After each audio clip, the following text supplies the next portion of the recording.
I hear them no more, my anger subsided, a futile expression of my losing resistance. My age is my shackle in the face of their adolescence. Laughs, screams and cries are all muffled like a child holding a pillow to his ears and past the point of knowing my fears. Whatever they've taken from me, not much, is tossed and discarded, like a poker star throwing his cards on the table. To them they are not kings, queens or jacks, but to me they are aces, the only thing that still makes me feel able to get through each day, like my wristwatch from Jimmy. Ah, brave, noble Jimmy. If you were here with me fighting my side, these thugs would be for it. Just like that time in Rad France 66 years ago, the two of us standing together alone, silent but for the grinding of our teeth, two Germans approaching. We can tell them we know.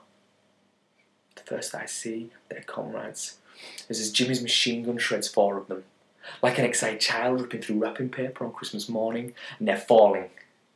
5 left. After one of Jim's grenades and 2 of my own were back to the first 2.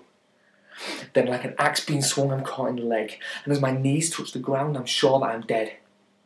Because floating above me like an oil slick of calm on my ocean of panic is the smile of a man, holding his pistol so the end of the barrel pierces the space in between us, and I know that he can, and he will, in that cold muddy field, take my life from me, if it wasn't for Jimmy. Ah, brave noble Jimmy. His fist hits a jaw with a thwack, like a starting pistol firing in the mud is our track. We're running and sprinting and jumping and flying and soaring, we've got wings. Till an alarm bell rings.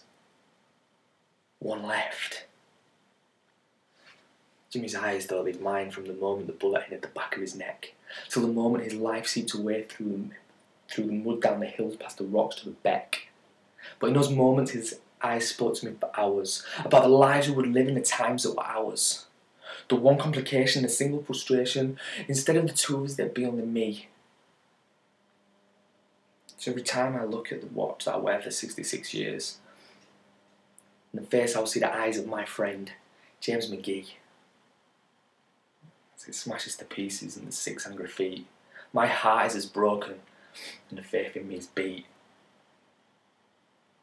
Now I'm laid on the floor with the pavement my pillow, the gutter my bed, they're shaking my wallet until its contents are shed. The last thing of all to relinquish its grip and move from its place is a small wrinkled photo. The way that it's moving, falling from heaven to earth, dancing and skipping this way and that, it's as though the gravity and breeze must have known her themselves. Now she's come to a rest and she's laying beside me. And like the night upon night that we laid side by side, I glance over at the smiling face of my love Anna Lee. Ah, the places we've been, the things that we've seen, as well as the children, the love and the moments that together we created. The times we were naughty, the times that we laughed, the times that we cried, the gorgeous fruit cake that you swore that you hated. And you entered the hospital never to leave. These things never left me. They made up my fabric, they was part of my weave. That's why being this old, I cannot fight back. They've taken my future, but they're welcome to that. My past that I treasure, my past that is me, my past that they stole while I waited for bus 363.